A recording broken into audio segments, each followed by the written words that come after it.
Significant and powerful movement, the oathing of the highest elected official of our municipality. This is more than just a formal pledge. It is a commitment to serve every citizen with compassion, justice, and excellence. To administer the oath of office of our newly elected mayor, once again we have Honorable Judge Anna Crisostomo of Pilas. And of course, our newly elected mayor, Honorable Kathleen Calma Rojas. Together with Boss Lemon Rojas, Madam Frida Rojas, and the rest of the family of Mayor-elect Rojas. May this be the beginning of a new chapter filled with progress and unity for the people of Taguig.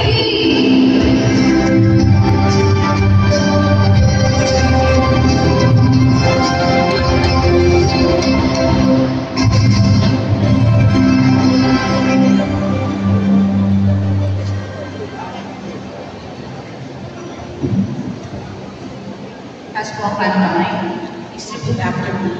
Ako si Kathleen Calma Rojas ng Pag-iinterlock na nahalal sa katungkulan bilang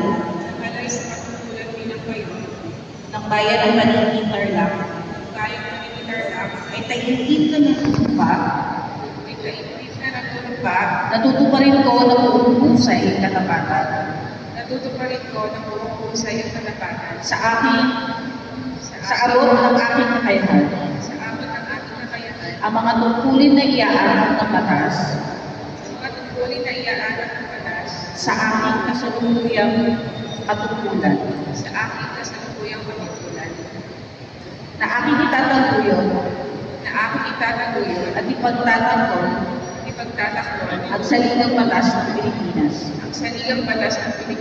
Na tunay na mananatili at tatalima